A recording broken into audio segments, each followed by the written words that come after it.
Eksponen atau bilangan berpangkat adalah bentuk perkalian berulang untuk bilangan yang sama sebanyak pangkat yang diminta.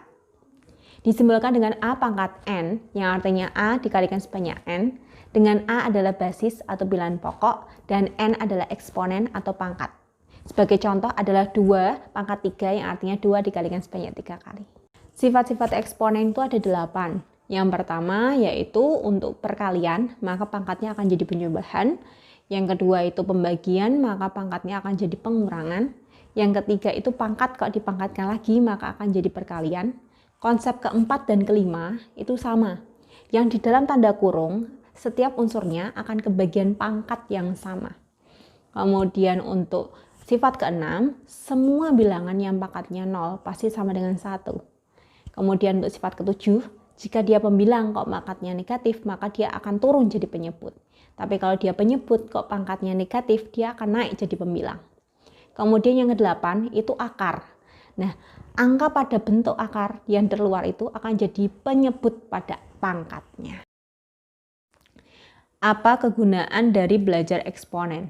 Kegunaan dari belajar eksponen itu tuh untuk mempermudah perhitungan angka yang terlalu kecil atau terlalu besar dalam kehidupan manusia di berbagai bidang. Yang pertama itu di bidang pendidikan, itu membantu di mata pelajaran fisika, kimia, ataupun biologi. Kemudian untuk psikolog itu untuk menghitung fungsi pengajarannya.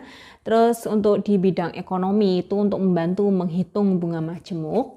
Kemudian yang keempat di bidang sejarah itu menentukan usia dari suatu fosil yang ditemukan. Kemudian yang terakhir itu untuk membantu perhitungan pertumbuhan penduduk. Berikut ini adalah contoh dari aplikasi penggunaan eksponen di bidang pendidikan, utamanya di mapel fisika di bab gravitasi, gaya gravitasi antar dua planet. Di samping ini ada 2 planet nih ceritanya, yaitu yang pertama planet yang bermassa 2 kali 10 pangkat 20 kg, planet yang kedua bermassa 4 kali 10 pangkat 20 kg. Jarak antar dua planet itu adalah 2 kali 10 pangkat 5 km.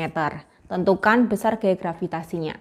Karena ini berhubungan dengan gaya gravitasi, ini akan kalian peroleh di pelajaran fisika nanti. Saya hanya akan membahas sedikit bentuk rumusnya. Gaya gravitasi itu disimbolkan dengan F, kemudian massa itu disimbolkan dengan M, dan jarak itu disimbolkan dengan R. Nah, contoh rumusnya itu sudah saya tulis di samping itu. Nah, yang pertama kita tulis dulu yang diketahui apa? Massanya berapa? M1, M2, R-nya juga. R itu jaraknya tadi. Jarak harus dirubah ke satuan SI, yaitu meter. Nah, dari kilometer ke meter itu turun 3 tangga. Jadinya kan dikali 1000. Nah, tadi ingat ya, aturan dari pangkat, kalau dia dikalikan, dia pangkatnya menjadi tambah.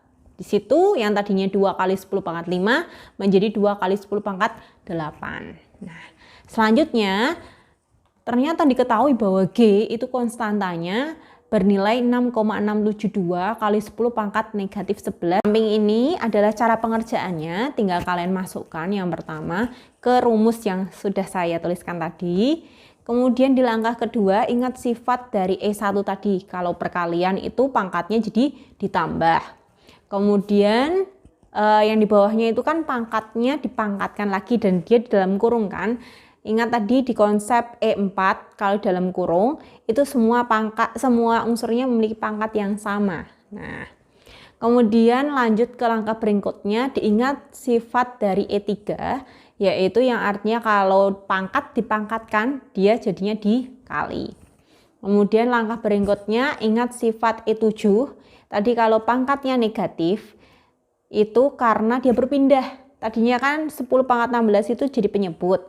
Dia naik jadi pembilang, maka jadi negatif 16. Nah, setelah itu tinggal kita operasikan, ketemu.